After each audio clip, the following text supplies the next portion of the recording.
Le 23 août 1987, dans une propriété rurale aux environs de Nantes, plus de 150 invités célébraient l'union de Camille Ferreira et Julien Ferreira. La soirée battait son plein. La musique résonnait dans le grand salon décoré de fleurs blanches et de rubans dorés, et personne n'aurait pu imaginer que dans quelques heures, cette fête joyeuse se transformerait en cauchemar. À 23 heures précises, Camille, radieuse dans sa robe de mariée en dentelle ivoire, était vue pour la dernière fois par plusieurs témoins quittant le salon principal. Sa meilleure amie, Sandrine Leclerc, qui servait comme témoin et organisatrice principale de la soirée, affirmerait plus tard aux enquêteurs que Camille était simplement sortie prendre l'air frais dans les jardins, qu'elle semblait heureuse et détendue. Mais Camille ne reviendrait jamais. Pendant 18 ans, sa disparition demeurerait l'un des mystères les plus troublants de la région de Loire-Atlantique. Les recherches mobiliseraient des dizaines de gendarmes, des équipes cynophiles, des volontaires de toute la région. Chaque centimètre de la propriété et des environs serait fouillé, chaque invité interrogé, chaque hypothèse explorée. Mais aucune trace de la jeune mariée ne serait découverte. Comment une femme pouvait-elle disparaître sans laisser la moindre trace, entourée de tant de personnes, lors de la soirée la plus importante de sa vie? La réponse à cette question se cachait dans une boîte de vieilles cassettes VHS, oubliées dans un grenier pendant près de 2 décennies. Des images que personne n'avait jamais vues, filmées innocemment pendant la fête par un invité amateur. Des images qui révéleraient qu'une personne présente ce soir-là connaissait la vérité depuis le début. Des images qui accuseraient directement celle en qui tout le monde avait le plus confiance. Avant de continuer avec cette histoire perturbante, si vous appréciez les cas mystérieux réels comme celui-ci, abonnez-vous à la chaîne et activez les notifications pour ne manquer aucun nouveau cas. Maintenant, découvrons comment tout a commencé. Nantes, au milieu des années 80, était une ville en pleine transformation. L'ancienne cité portuaire se réinventait, ses quartiers industriels cédaient progressivement la place à de nouveaux espaces culturels, et une atmosphère d'optimisme régnait dans la région. C'est dans ce contexte que vivaient Camille Ferreira et Sandrine Leclerc, 2 jeunes femmes qui s'étaient rencontrées à l'âge de 12 ans au collège Jules Verne, dans le quartier de Chantenay. Leur amitié était devenue légendaire parmi leurs proches. Inséparables depuis leur rencontre en 1975, elles avaient traversé ensemble l'adolescence, partagé leurs premiers emplois d'été, leurs premières déceptions amoureuses, leurs rêves d'avenir. Camille, fille unique de Michel et Eliane Ferreira, un couple d'origine portugaise établi en France depuis les années 60, travaillait comme secrétaire médicale dans un cabinet de médecine générale du centre-ville.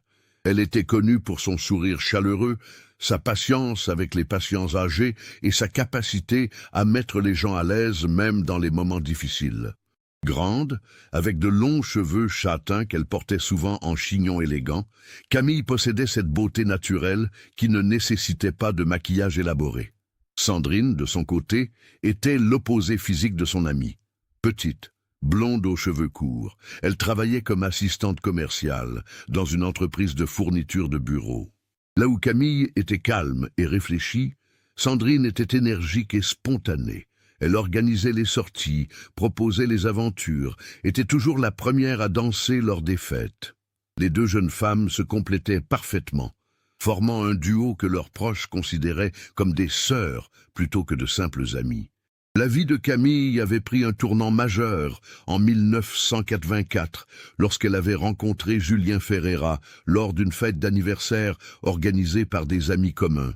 Le fait qu'ils partagent le même nom de famille les avait d'abord fait rire, avant qu'ils ne découvrent des affinités bien plus profondes. Julien, mécanicien automobile dans un garage du quartier de Doulon, était un homme solide, fiable, avec ce charme discret des personnes qui préfèrent les actes aux paroles. Leur fiançailles, en 1986, avait été célébrée dans la joie, et la date du mariage fixée pour l'été suivant. Sandrine avait été naturellement désignée comme témoin principal. Elle s'était investie corps et âme dans l'organisation, passant des heures avec Camille à choisir les décorations, à goûter les plats du traiteur, à créer des listes d'invités. Les parents de Camille, Michel et Eliane, appréciaient Sandrine comme leur propre fille. Michel, ouvrier dans une usine de construction navale, était un homme de peu de mots mais d'une grande générosité. Eliane, femme de ménage dans plusieurs foyers aisés de Nantes, compensait la discrétion de son mari par sa chaleur méditerranéenne et son rire contagieux. Il voyait en Sandrine une seconde fille et était reconnaissant de l'amitié indéfectible qu'elle portait à Camille. La propriété choisie pour le mariage appartenait à un oncle de Julien qui possédait une ferme rénovée à environ 20 kilomètres au nord de Nantes, dans la commune de Carquefou.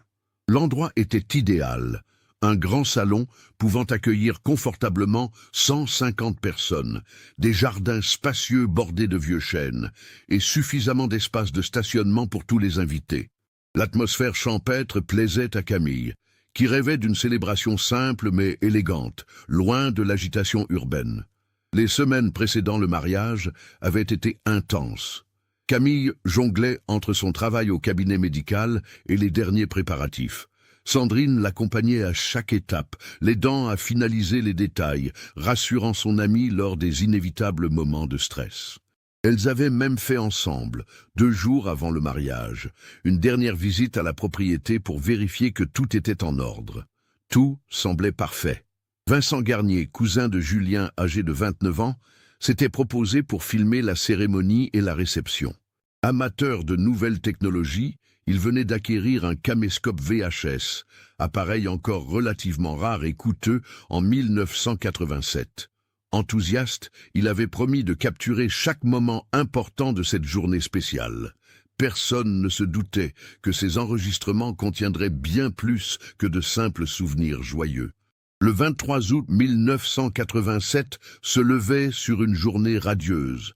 Le ciel était d'un bleu immaculé, la température agréable pour la saison, autour de 25 degrés. La cérémonie civile à la mairie de Nantes s'était déroulée sans incident à 10 heures du matin, suivie d'une cérémonie religieuse à l'église Saint-Similien à 11h30. Camille était resplendissante dans sa robe de mariée en dentelle ivoire, achetée après des mois de recherche dans une boutique spécialisée de la rue Crébillon. Sandrine, en robe de demoiselle d'honneur couleur champagne, ne quittait pas son amie d'une semelle, veillant à chaque détail, arrangeant le voile, retouchant le maquillage. La réception avait débuté à 14 heures, dans la propriété de Carquefou. Les invités arrivaient progressivement. L'ambiance était festive, détendue.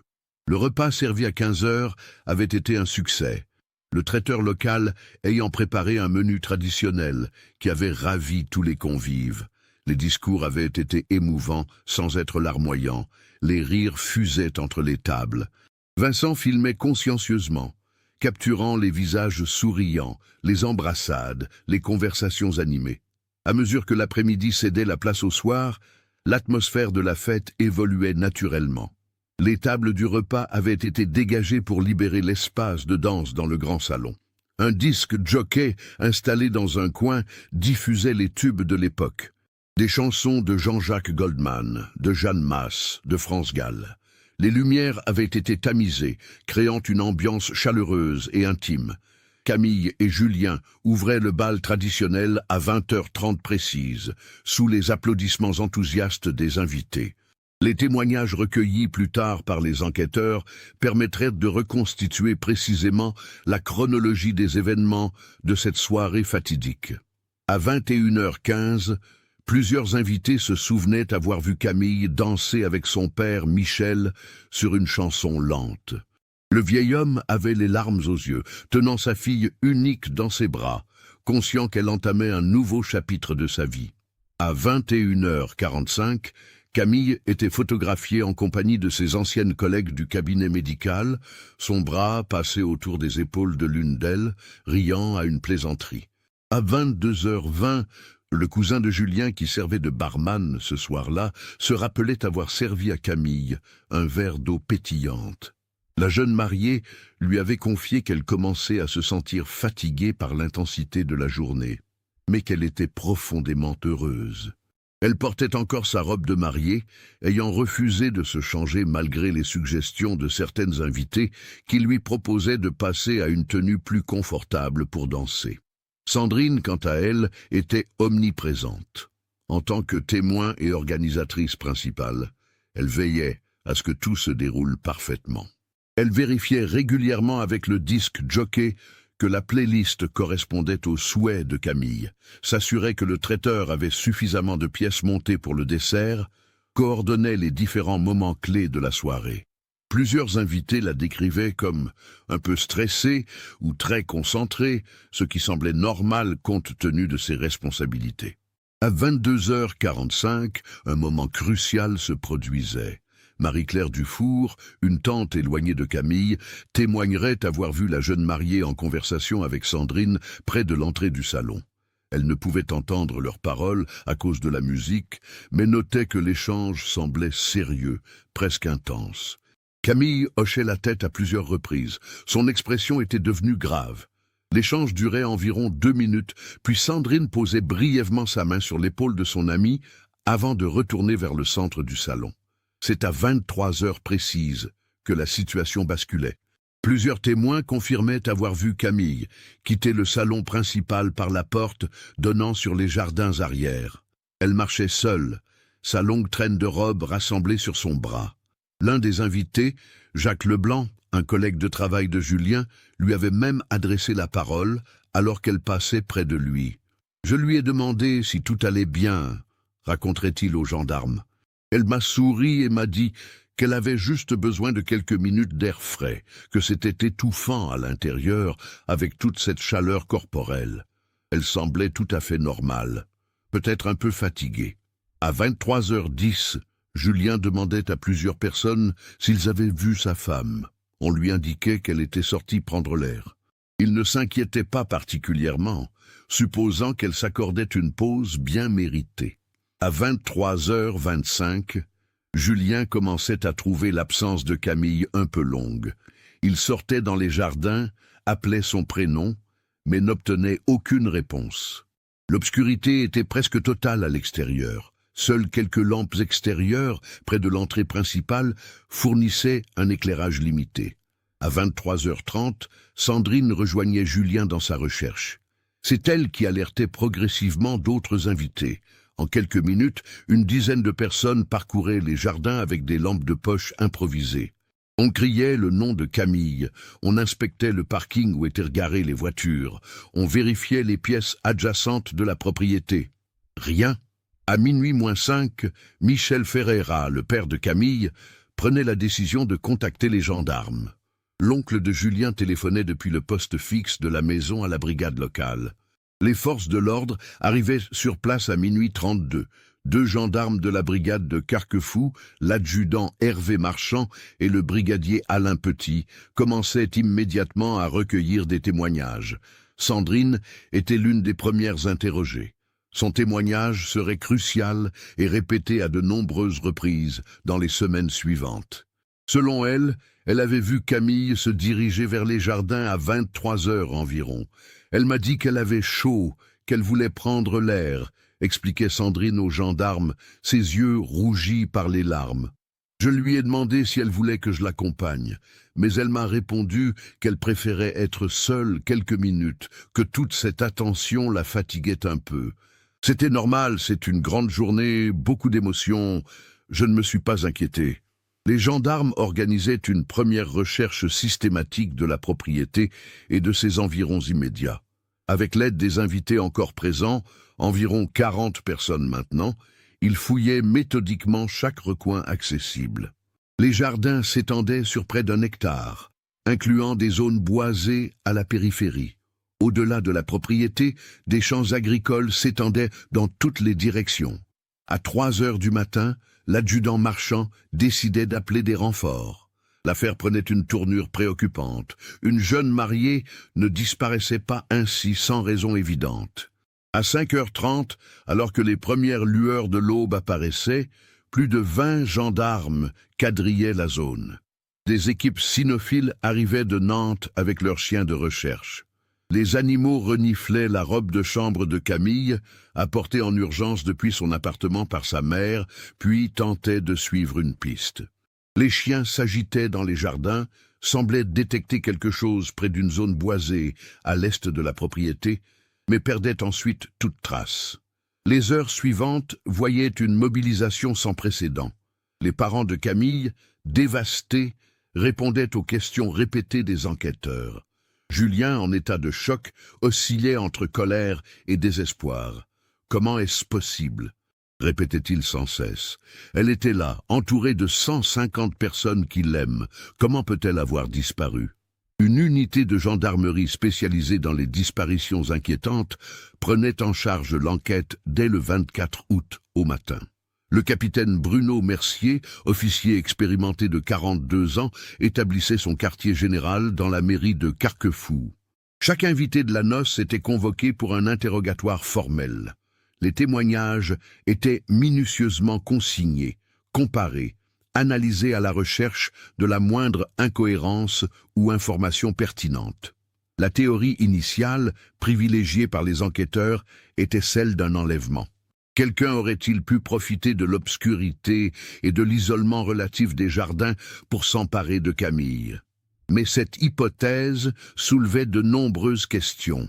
Aucune voiture suspecte n'avait été remarquée aux abords de la propriété.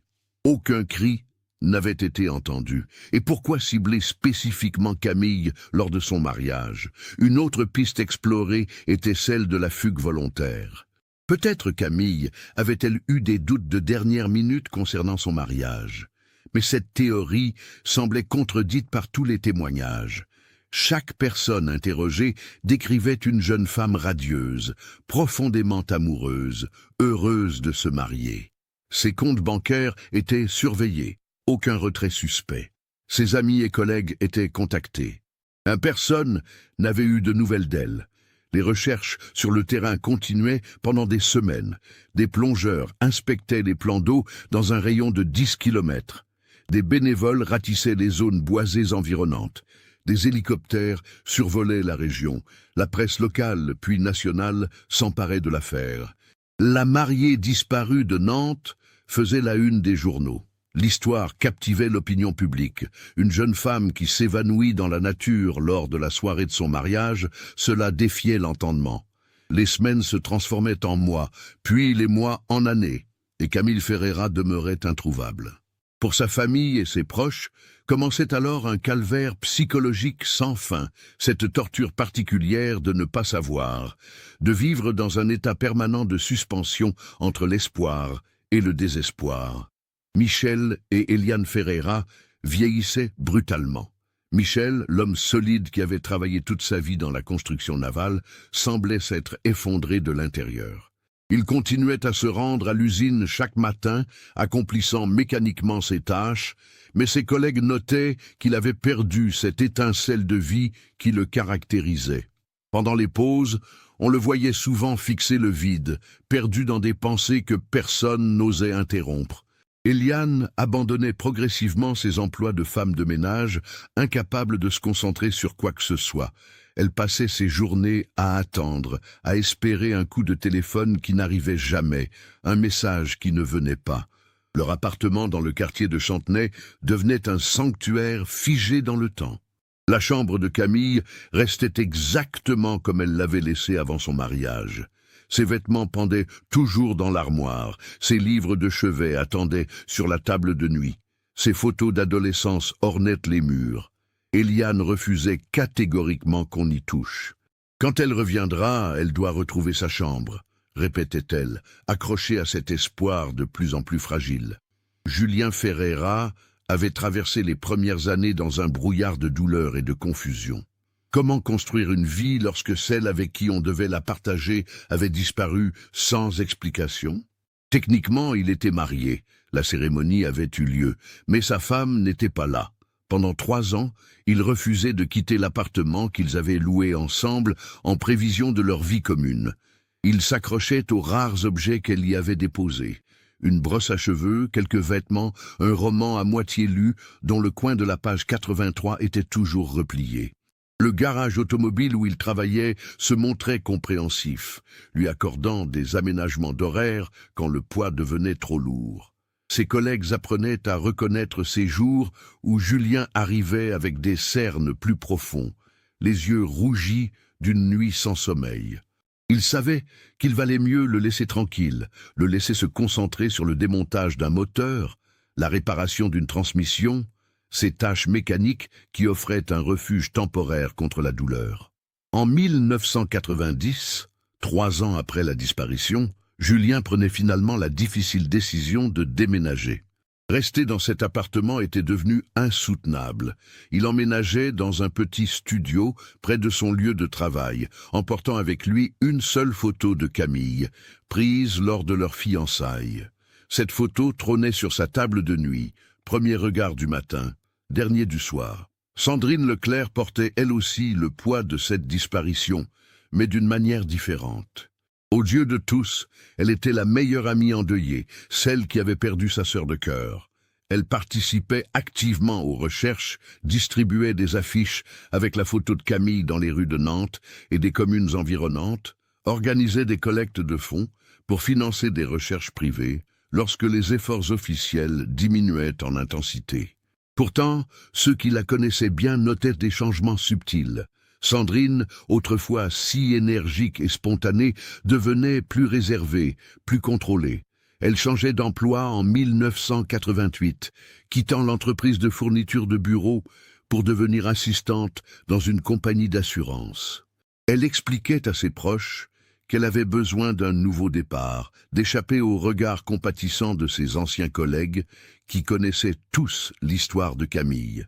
Ses relations amoureuses suivaient un schéma étrange. Elle sortait avec plusieurs hommes au fil des années, mais aucune relation ne durait plus de quelques mois.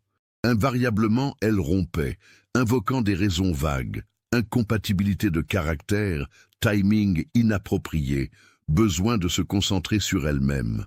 Sa famille s'inquiétait de la voir s'enfermer progressivement dans une solitude qu'elle semblait avoir choisie. Elle continuait à voir régulièrement Michel et Eliane Ferreira. Chaque dimanche, elle leur rendait visite, apportant des pâtisseries, des fleurs, parfois simplement sa présence.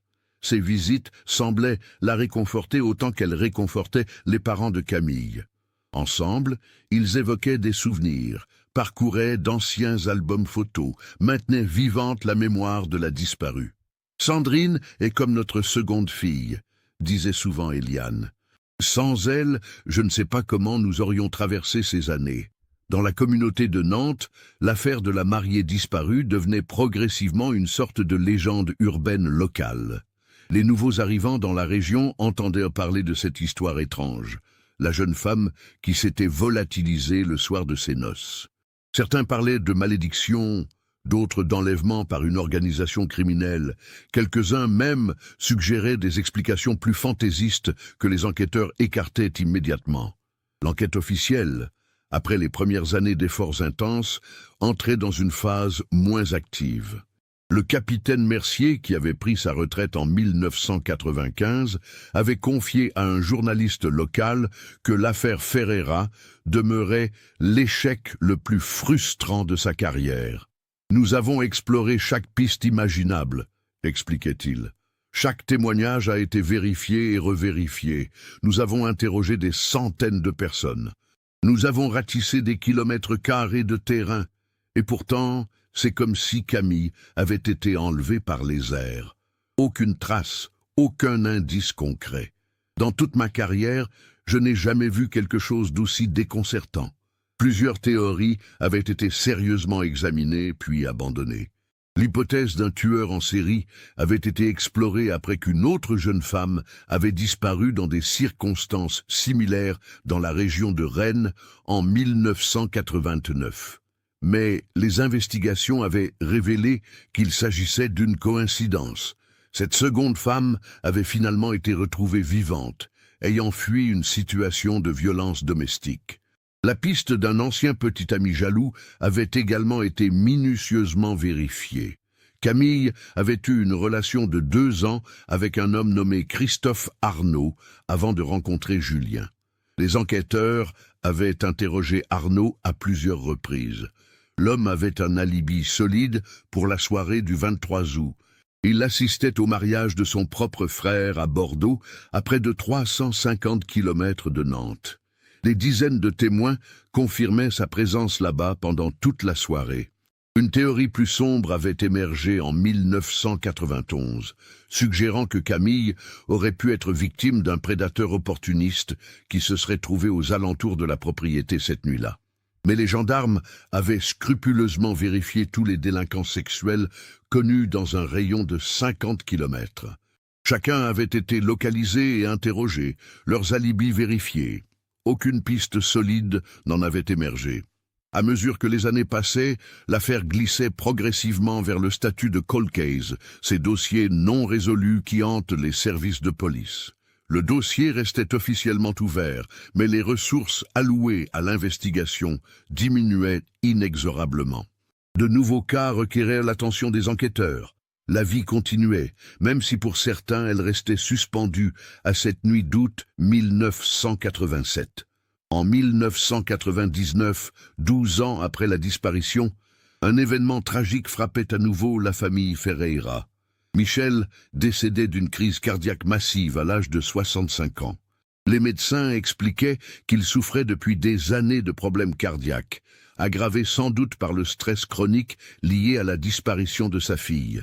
Lors des funérailles, Eliane semblait avoir vieilli de 20 ans. « Il est mort sans savoir », murmurait-elle à Sandrine qui la soutenait. « Il est mort sans savoir ce qui est arrivé à notre petite fille. » Julien, maintenant âgé de 38 ans, avait finalement réussi à construire une nouvelle vie, aussi fragile soit-elle.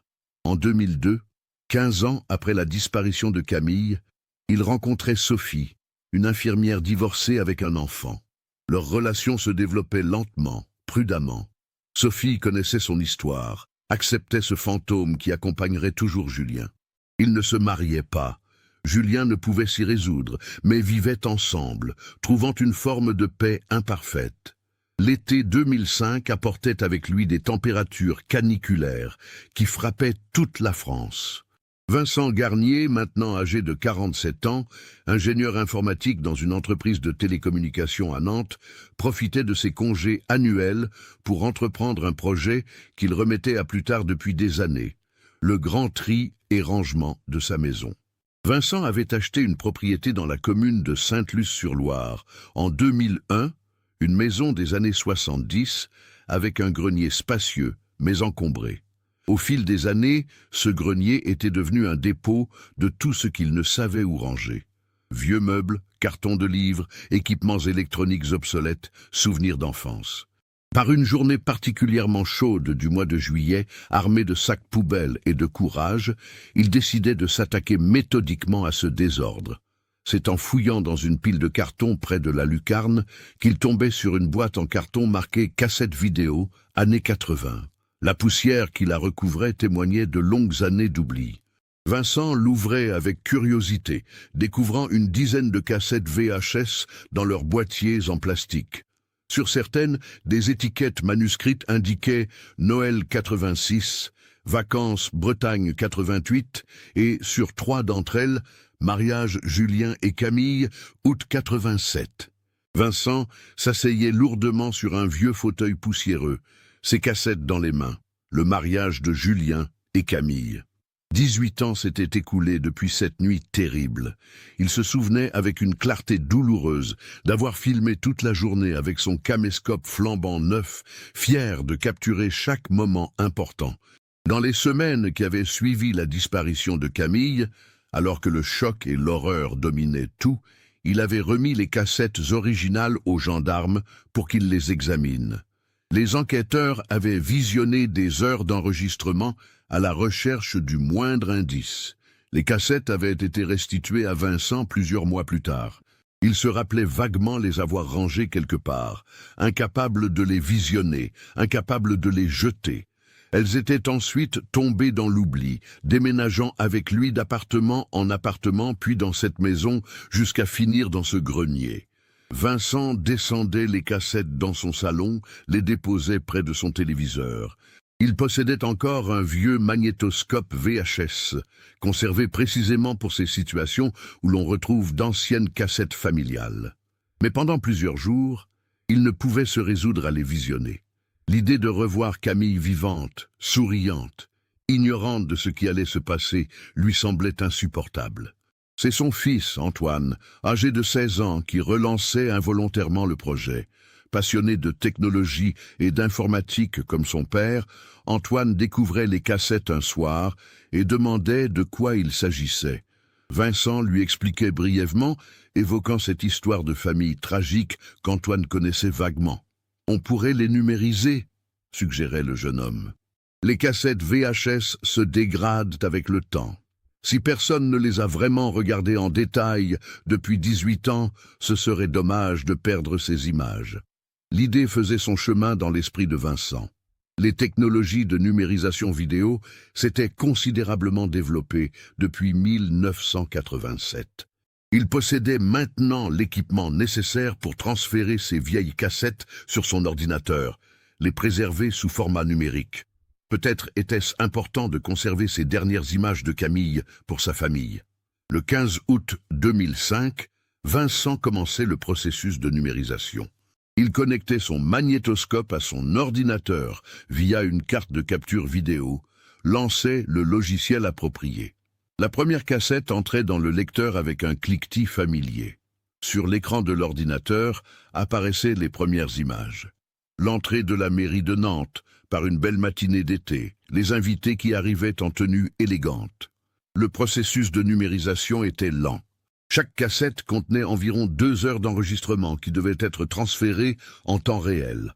Vincent laissait le système fonctionner pendant qu'il s'occupait à d'autres tâches dans la maison, vérifiant périodiquement que tout se déroulait correctement. Les images défilaient sur l'écran.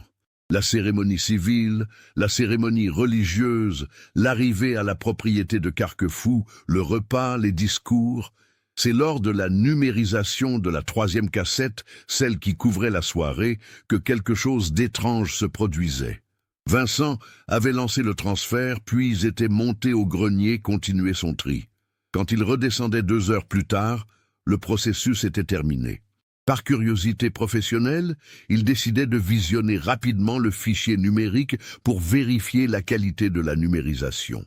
Il faisait défiler les images en vitesse accélérée, vérifiant qu'il n'y avait pas de coupure ou d'artefacts numériques. La soirée se déroulait, les gens dansaient, discutaient, riaient. Camille apparaissait régulièrement, magnifique dans sa robe blanche. Puis à un moment que l'horodatage de la vidéo situait autour de 22h45, Vincent ralentissait la lecture.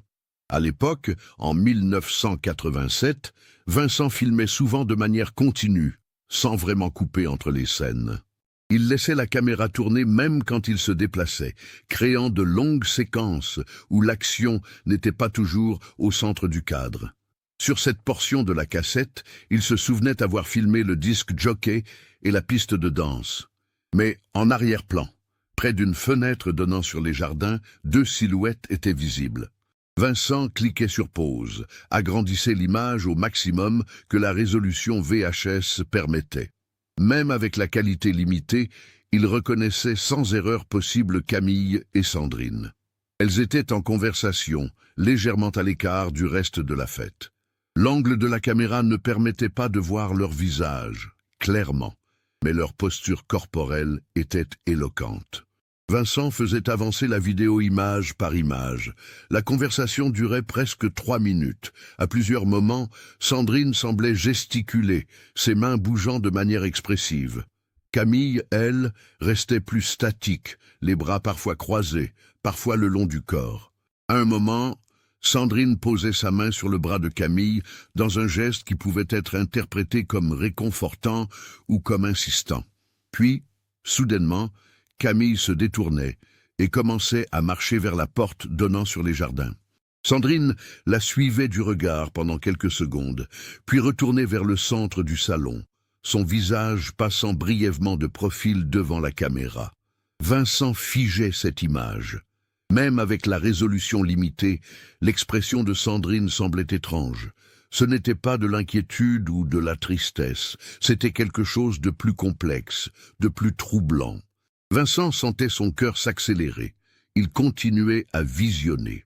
Environ 7 minutes après le départ de Camille vers les jardins, la chronologie était précise grâce à l'horodatage de la caméra, on voyait Sandrine parler à plusieurs personnes, puis sortir elle aussi par la même porte. Elle restait dehors pendant presque 12 minutes avant de revenir, rejoignant Julien dans le salon. Le sang de Vincent se glaçait.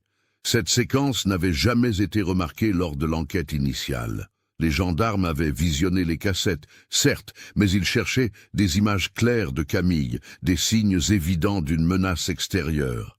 Cette conversation en arrière-plan, ces détails de timing, avaient passé inaperçus dans les heures d'enregistrement. Vincent revenait en arrière, regardait à nouveau la conversation entre les deux femmes. Quelque chose ne collait pas. Sandrine avait toujours affirmé aux enquêteurs que sa dernière interaction avec Camille avait été brève, que son amie lui avait simplement dit qu'elle sortait prendre l'air. Mais cette vidéo montrait un échange bien plus long, bien plus intense. Vincent Garnier passait une nuit blanche à visionner et revisionner ces séquences vidéo. Il prenait des notes méthodiques, chronométrait chaque segment, capturait des images fixes au moment clé. À 3 heures du matin, assis dans son salon baigné par la seule lumière de l'écran d'ordinateur, il faisait face à une décision déchirante. Que devait-il faire de cette découverte? 18 ans s'étaient écoulés. Sandrine Leclerc était toujours proche de la famille Ferreira, particulièrement d'Eliane, qui la considérait comme une fille de substitution. Julien avait réussi à reconstruire une forme de vie normale. Rouvrir cette plaie avec des informations qui pouvaient sembler insignifiantes risquait de causer plus de mal que de bien. Peut-être cette conversation n'était-elle rien de plus que ce que Sandrine avait décrit, Camille annonçant qu'elle sortait prendre l'air. Mais Vincent ne pouvait ignorer ce que son instinct lui criait. L'intensité de cette conversation, la durée, les gestes, l'expression de Sandrine après le départ de Camille, tout cela ne correspondait pas au récit officiel, et il y avait ce détail troublant. Sandrine était sortie, elle aussi, environ 7 minutes après Camille, et était restée dehors pendant 12 minutes. Pourquoi n'avait-elle jamais mentionné ce fait aux enquêteurs? Le matin du 16 août, Vincent prenait sa décision. Il devait contacter les autorités. Il cherchait le numéro de la gendarmerie de Loire-Atlantique, puis hésitait. Peut-être valait-il mieux d'abord en parler à Julien? Non, décidait-il finalement. Si ces images révélaient quelque chose d'important, la procédure devait être officielle, professionnelle. À 9 heures précises, il téléphonait à la gendarmerie de Nantes. Après avoir été transféré plusieurs fois, il finissait par parler à un lieutenant qui écoutait son histoire avec un intérêt croissant. « Vous avez bien fait de nous contacter, monsieur Garnier, » disait l'officier. « Nous allons vous mettre en relation avec le service des affaires non résolues. L'affaire Ferreira est toujours ouverte. » 2 jours plus tard, le 18 août, Vincent rencontrait le commandant Sylvie Arnaud, désormais responsable des cold cases au sein de la police judiciaire de Nantes. Femme de 45 ans, rigoureuse et méthodique, elle avait hérité du dossier Ferreira parmi une trentaine d'autres cas non résolus. Elle visionnait les séquences que Vincent avait isolées, son expression devenant de plus en plus grave à mesure que les images défilaient. Cette conversation n'apparaît nulle part dans les témoignages de l'époque, constatait-elle après avoir pris des notes détaillées. Madame Leclerc a été interrogée à de nombreuses reprises. Elle a toujours maintenu que son dernier échange avec la victime était bref et banal. Ceci, elle pointait l'écran où l'on voyait les deux femmes en discussion intense. Ceci n'est ni bref ni banal. Le commandant Arnaud décidait de monter une nouvelle investigation, discrète dans un premier temps. Elle commençait par réexaminer minutieusement tous les témoignages d'époque, particulièrement ceux concernant Sandrine Leclerc. Plusieurs détails, qui n'avaient pas semblé significatifs à l'époque, prenaient maintenant une nouvelle dimension à la lumière de la vidéo. Un témoin, Philippe Mercier, ami du couple, avait mentionné dans sa déposition originale avoir aperçu Sandrine dans les jardins peu après le départ de Camille. Ce détail avait été noté mais non exploité en profondeur. Sandrine, interrogée à ce sujet à l'époque, avait expliqué qu'elle était simplement sortie appeler Camille pour qu'elle revienne, qu'elle n'avait pas trouvé son amie et était rentrée après quelques minutes. Mais selon la vidéo, Sandrine était restée dehors 12 minutes, pas quelques minutes. Qu'avait-elle fait pendant ce temps? Et pourquoi cette discordance entre son témoignage et la réalité objective des faits? Le commandant Arnaud prenait une décision stratégique. Avant de confronter directement Sandrine, elle ordonnait une nouvelle recherche de la propriété de Carquefou. 18 ans s'étaient écoulés, la végétation avait changé, des structures avaient peut-être été modifiées. Les techniques de recherche s'étaient également améliorées considérablement depuis 1987. Le 22 août 2005, 18 ans jour pour jour après le mariage, une équipe de techniciens spécialisés se déployait sur l'ancienne propriété. L'oncle de Julien était décédé en 1999 et la propriété avait été vendue à une famille qui ignorait son histoire tragique. Les nouveaux propriétaires, choqués d'apprendre ce qui s'était passé là, donnaient leur plein accord aux recherches. Les enquêteurs se concentraient sur la zone que la vidéo permettait d'identifier comme la direction probable que Camille avait prise en quittant le salon. Les jardins à l'est de la propriété, une zone semi-boisée avec une végétation dense. En 1987, cette zone avait été fouillée, mais peut-être pas avec l'attention nécessaire. Les recherches initiales s'étaient surtout concentrées sur les zones ouvertes, les chemins visibles, les endroits où une personne disparue pourrait logiquement se trouver.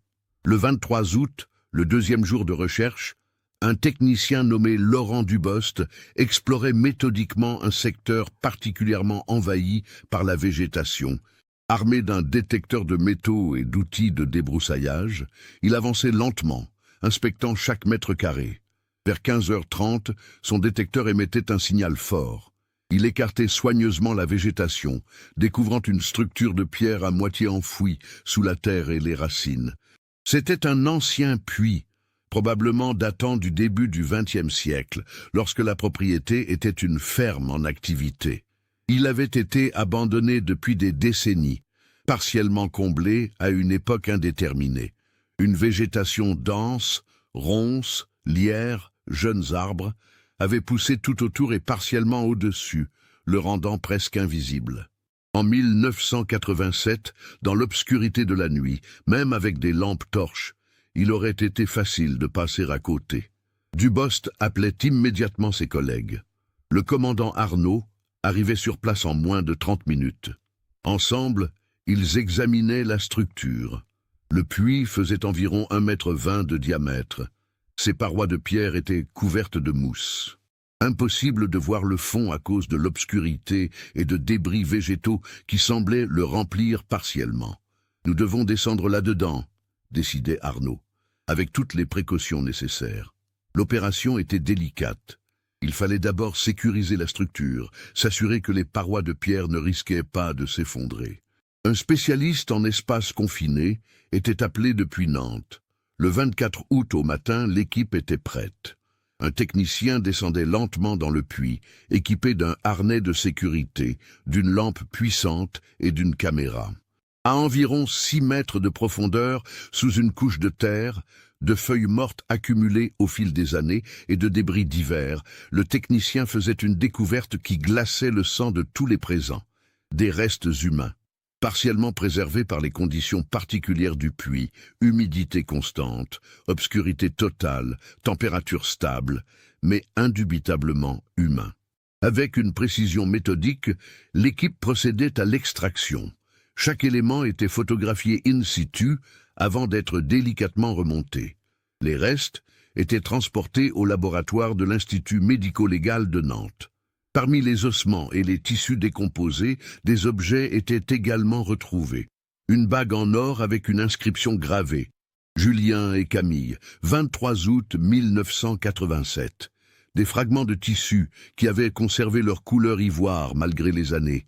Un peigne en écaille qui correspondait exactement à la description de celui que Camille portait dans ses cheveux le soir de son mariage.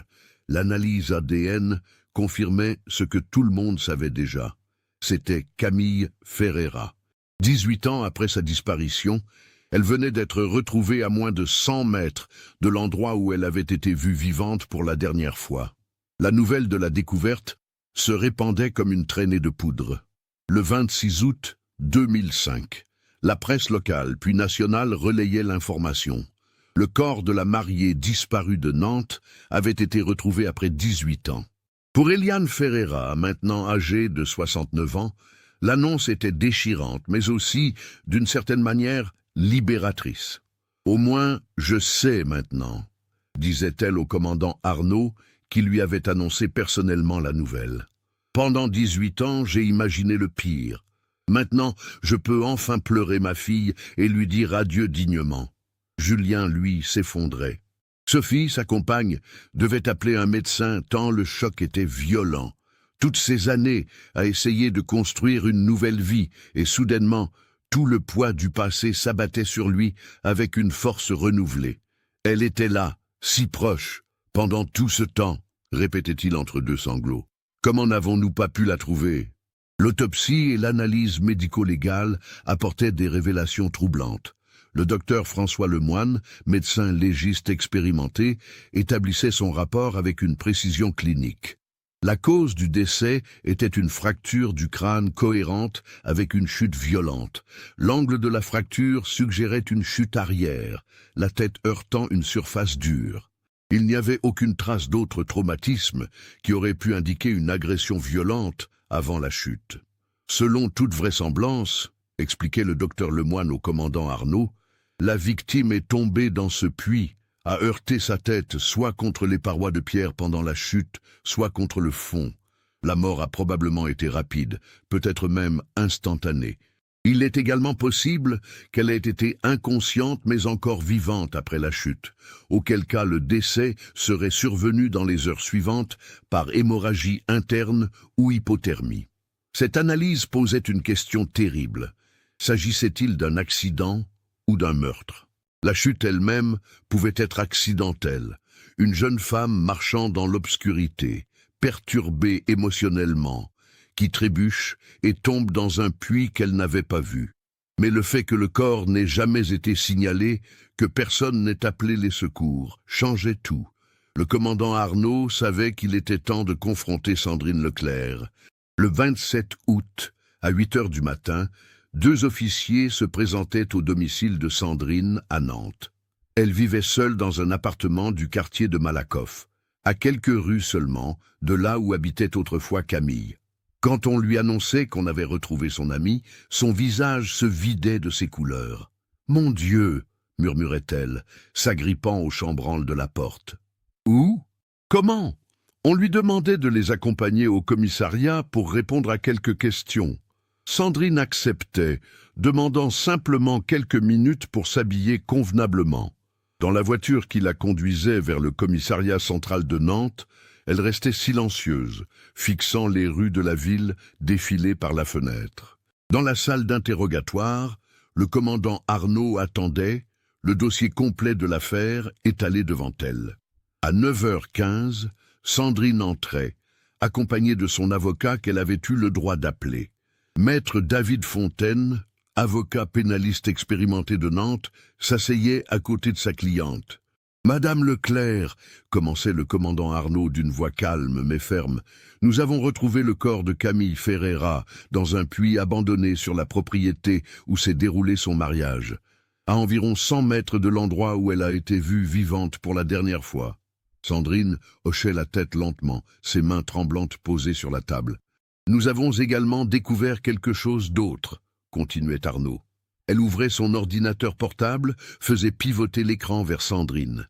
Des images vidéo du mariage, filmées par Vincent Garnier, le cousin de Julien. Des images qui n'avaient jamais été examinées attentivement. Les séquences commençaient à défiler. Sandrine regardait, son visage se crispant progressivement.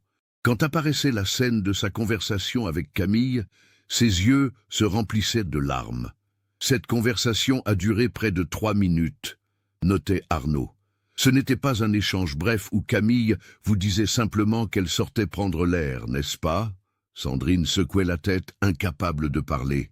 Ensuite, Arnaud faisait avancer la vidéo. Vous sortez vous aussi, environ 7 minutes après Camille. Vous restez dehors pendant 12 minutes. Pourquoi ne nous avez-vous jamais dit que vous étiez sorti à votre tour? Je conseille à ma cliente de ne pas répondre à cette question pour le moment, intervenait Maître Fontaine. Mais Sandrine levait la main, faisant signe à son avocat qu'elle souhaitait parler. Non, disait-elle d'une voix brisée. Non, ça suffit. 18 ans. 18 ans que je porte ça. Le commandant Arnaud se penchait légèrement en avant. Racontez-nous ce qui s'est vraiment passé cette nuit-là, Sandrine. Sandrine prenait une profonde inspiration, les larmes coulant maintenant librement sur ses joues. J'aimais Julien, commençait-elle, sa voix à peine audible. Je l'aimais depuis le moment où Camille me l'avait présenté. Au début, je pensais que c'était juste une petite attirance passagère, que ça passerait. Mais ça n'est jamais passé. Ça s'est aggravé. Elle s'arrêtait, essuyait ses yeux avec un mouchoir que lui tendait son avocat. En 1986, environ 6 mois avant le mariage, Julien et moi, nous avons eu une aventure. Ça a commencé lors d'une soirée où Camille était malade et n'était pas venue. Julien était là, nous avons bu trop de vin et ça s'est passé. Après, nous avons dit que c'était une erreur, que ça ne se reproduirait plus jamais. Mais ça s'est reproduit, plusieurs fois au cours des mois suivants. Le commandant Arnaud écoutait sans interrompre, prenant des notes minutieuses. Camille ne savait rien, continuait Sandrine. Du moins, je le pensais. Pendant tout ce temps, je l'aidais à préparer son mariage, à choisir sa robe, à organiser chaque détail. Je souris, je faisais semblant d'être la meilleure amie dévouée, alors qu'en réalité, je couchais avec son futur mari. Je me haïssais, mais je ne pouvais pas m'arrêter. Elle marquait une pause, son regard se perdant dans le vide, comme si elle revoyait la scène. Le soir du mariage, pendant la fête, Camille est venue me voir. Elle m'a dit qu'elle voulait me parler de quelque chose d'important. Nous nous sommes mises un peu à l'écart, près de cette fenêtre. Et là, elle m'a dit qu'elle savait. Elle savait pour vous et Julien? Demandait Arnaud. Sandrine acquiesçait. Elle avait trouvé des messages.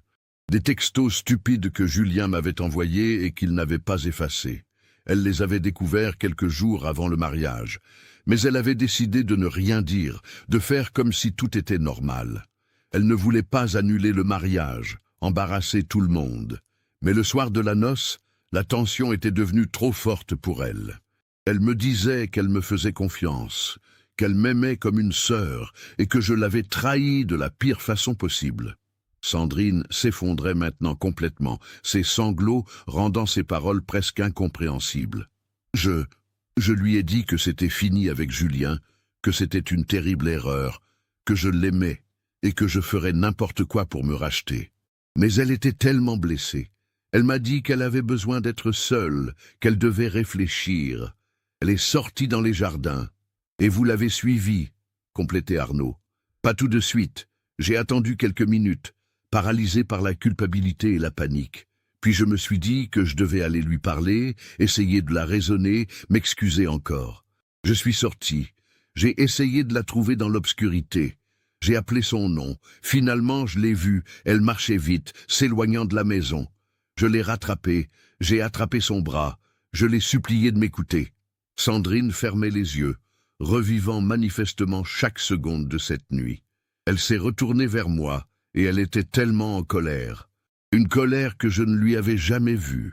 Elle m'a dit que j'avais tout détruit, que je n'étais qu'une menteuse, une fausse amie. Elle a reculé, m'a dit de ne pas la toucher, et en reculant, sa voix se brisait complètement. Il y avait ce puits. On ne le voyait pas, il était caché par les ronces et l'obscurité. Elle a reculé d'un pas de trop et elle est tombée. J'ai entendu un cri, puis un bruit sourd, horrible. Je me suis précipité, j'ai essayé de voir dans le puits, mais c'était trop noir, trop profond. J'ai appelé son nom encore et encore. Pas de réponse. Pourquoi n'avez-vous pas appelé les secours? Demandait Arnaud, sa voix dure maintenant. J'ai paniqué, sanglotait Sandrine. J'étais terrifié. Je me suis dit que si je révélais ce qui s'était passé, tout le monde saurait pour moi et Julien. On me croirait. On penserait que je l'avais poussé. J'ai pensé à ma famille, à ma réputation, et j'ai juste paniqué. Je suis resté là plusieurs minutes, ne sachant pas quoi faire. Puis j'ai entendu des voix au loin, des gens qui commençaient à chercher Camille. Et je suis revenu vers la maison, j'ai menti. J'ai dit que je l'avais juste vue partir, que je ne savais pas où elle était allée. Vous avez laissé votre meilleur ami mourir seul au fond d'un puits, constatait Arnaud, avec dégoût. Je sais, criait presque Sandrine, je sais, chaque jour pendant 18 ans j'ai vécu avec ça. Chaque fois que je voyais Eliane, chaque fois que je croisais Julien, je portais ce secret horrible. Je voulais avouer tant de fois, mais j'étais tellement lâche. Tellement lâche. Elle s'effondrait complètement sur la table, secouée de sanglots incontrôlables. Maître Fontaine posait une main sur son épaule, mais même lui semblait ébranlé par les aveux de sa cliente. Le commandant Arnaud stoppait l'enregistrement. Sandrine Leclerc, vous êtes en état d'arrestation pour non-assistance à personne en danger ayant entraîné la mort et entrave à la justice. Les semaines qui suivirent les aveux de Sandrine Leclerc furent parmi les plus éprouvantes que la communauté de Nantes ait jamais traversées en rapport avec cette affaire. L'histoire, déjà tragique en soi, prenait une dimension encore plus sombre avec la révélation de cette trahison profonde et du mensonge maintenu pendant près de 2 décennies.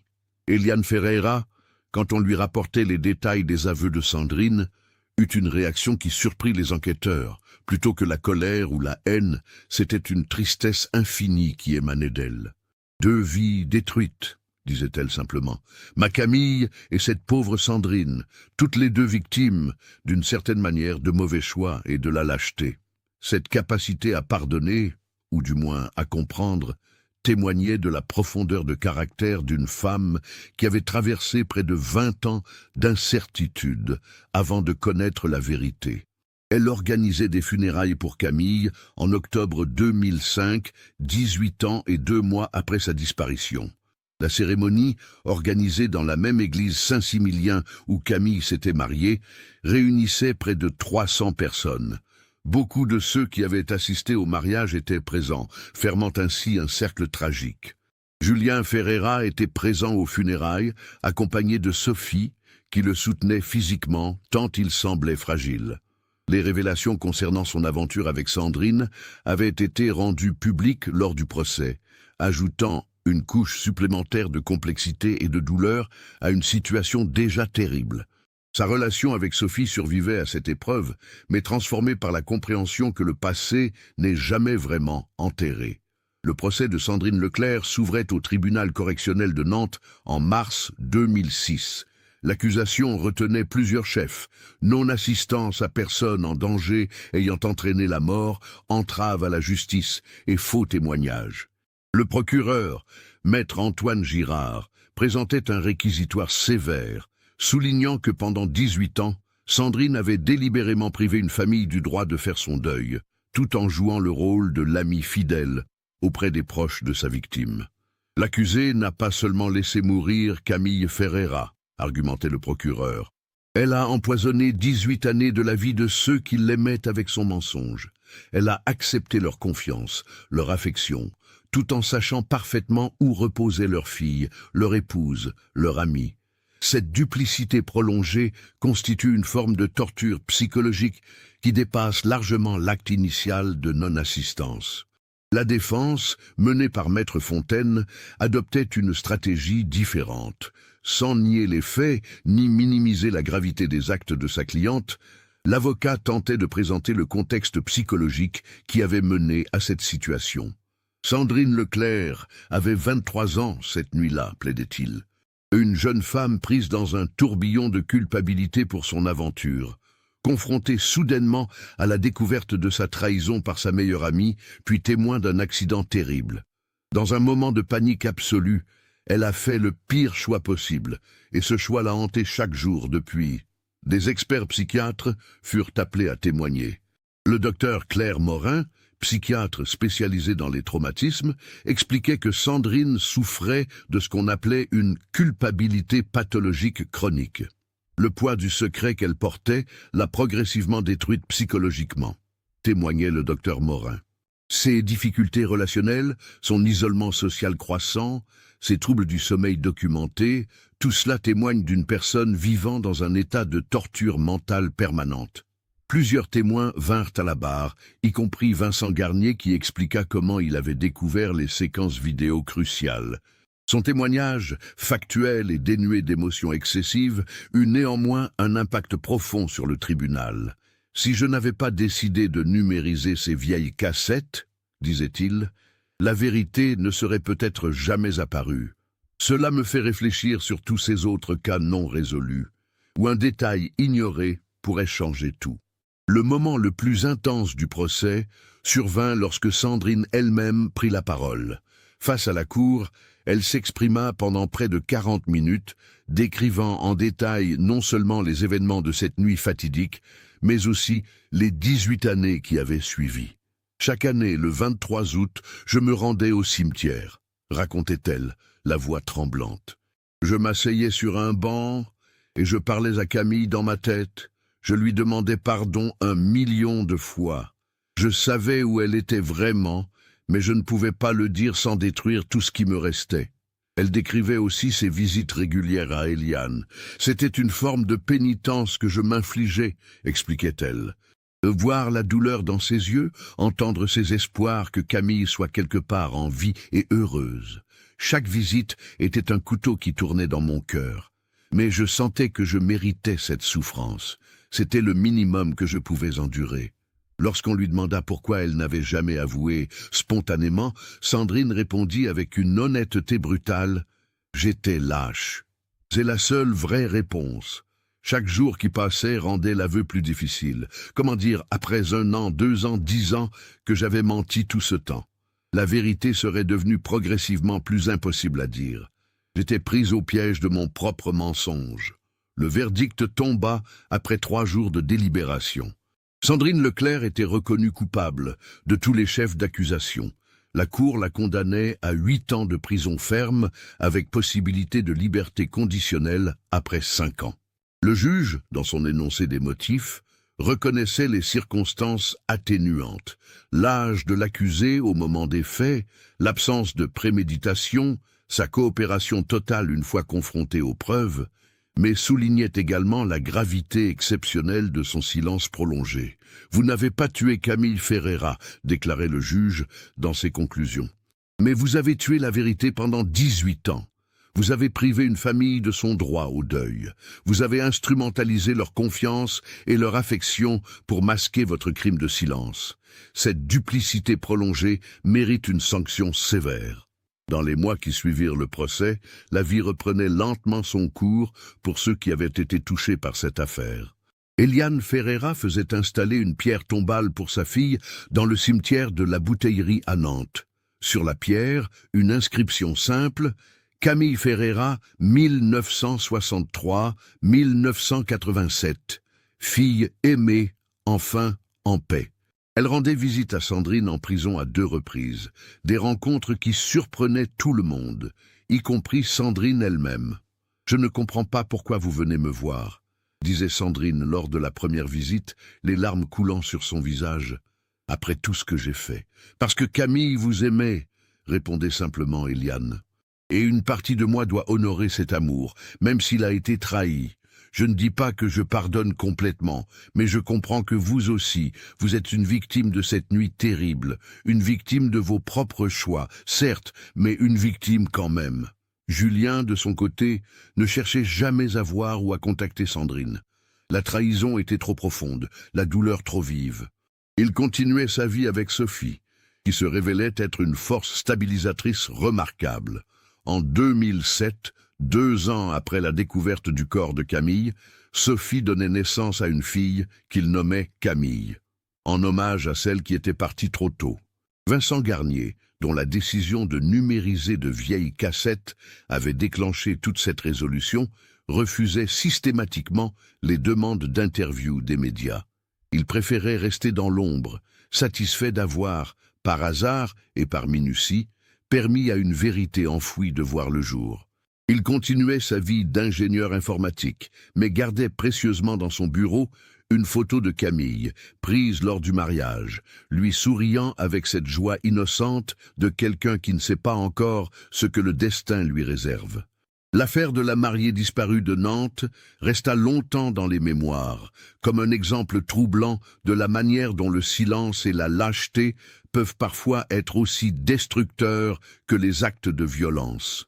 Les écoles de police utilisèrent le cas comme étude pour former les nouveaux enquêteurs sur l'importance de vérifier méticuleusement tous les témoignages, même ceux qui semblent venir des sources les plus fiables. Le puits où Camille avait trouvé la mort fut comblé définitivement par les nouveaux propriétaires de la propriété de Carquefou. Ils installèrent à cet endroit un petit jardin de contemplation avec un banc et quelques rosiers blancs en mémoire de ce qui s'était passé là.